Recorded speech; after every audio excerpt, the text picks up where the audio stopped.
Salam sejahtera bagi kita semua dari HKBP Kernolong, HKBP tertua di Pulau Jawa. Marilah kita mendengarkan firman Tuhan dan sebelumnya kita terlebih dahulu berdoa. Bapa Surgawi, Bapa yang mengasihi kami memuji-Mu dan bersyukur atas segala kebaikan-Mu. Saat ini Tuhan kami mau mendengarkan firman-Mu, tuntunlah kami dengan kuasa roh-Mu. Di dalam nama Yesus kami berdoa. Amin. Bacaan firman Tuhan bagi kita dari Markus 10 ayat 32 sampai 34 dan yang menjadi pembimbing renungan ayat 32. Yesus dan murid-muridnya sedang dalam perjalanan ke Yerusalem dan Yesus berjalan di depan. Murid-murid merasa cemas dan juga orang-orang yang mengikuti dia dari belakang merasa takut. Sekali lagi Yesus memanggil ke-12 muridnya dan ia mulai mengatakan kepada mereka apa yang akan terjadi atas dirinya. Kecemasan dan ketakutan dalam perjalanan ke Yerusalem. Di zaman modern ini, banyak sekali orang Kristen wisata tur perjalanan ke Yerusalem. Berbagai iklan dan bonus dari travel agent ditawarkan, bahkan kepada banyak pendeta untuk mengajak jemaatnya berwisata ke Yerusalem. Wisata Yerusalem diinspirasi cerita Yesus di dalam Alkitab. Hanya saja perlu kita menyadari namanya wisata. Walaupun ada nama Yerusalem, tentu tidak menjamin apa-apa soal keselamatan, kecuali menjamin pengeluaran yang tidak sedikit. Wisata Yerusalem kini sangat berbeda dengan apa yang dilakukan oleh Yesus bersama dengan muridnya dan orang yang mengikut dia. Mereka berjalan ke Yerusalem. Mereka tidak sedang berwisata. Mereka berjalan menuju Yerusalem. Para murid dan orang yang mengikuti Yesus tahu Yerusalem pusat bahaya untuk Yesus. Di sana dia menanti penderitaan akan terjadi dan itulah sebabnya para murid dan orang yang mengikut Yesus cemas dan takut. Namun Yesus berjalan terus dengan penuh keyakinan dan keberanian dan berada di depan mereka.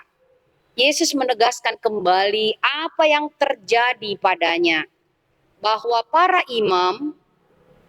imam-imam kepala dan ahli-ahli Taurat akan menjatuhi dia hukuman mati dan menyerahkan dia kepada bangsa-bangsa yang tidak mengenal Allah. Ia diolok-olok, diludahi, dan dibunuh. Dan pada hari ketiga, Yesus akan bangkit.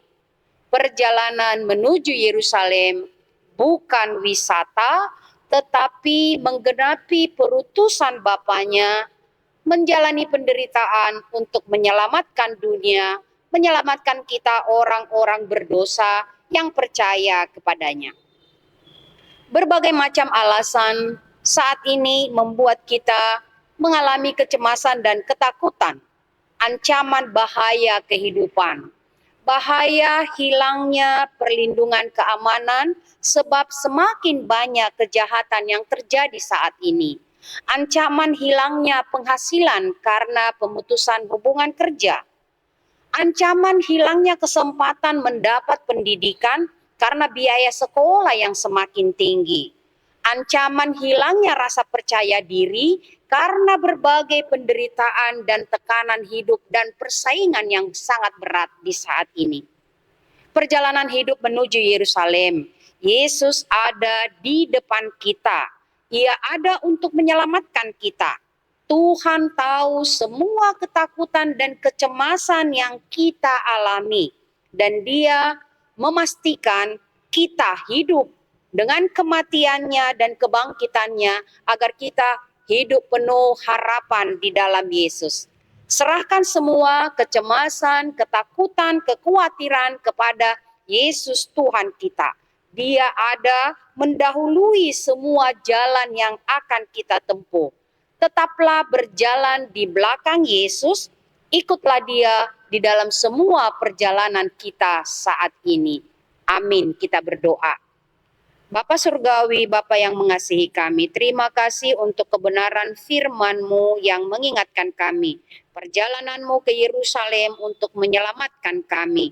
Di dalam perjalanan kami juga menuju Yerusalem yang abadi, yang penuh kehidupan kekal, biarlah kami tetap menyerahkan segala sesuatu yang mencemaskan dan menakutkan kami. Karena kami tahu Tuhan menghidupkan kami dan memberikan kami harapan.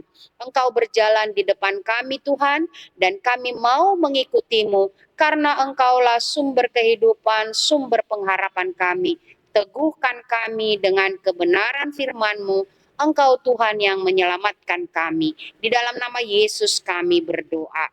Anugerah Tuhan kita Yesus Kristus, kasih setia Allah Bapa, persekutuan Roh Kudus, menyertai kamu sekalian. Amin.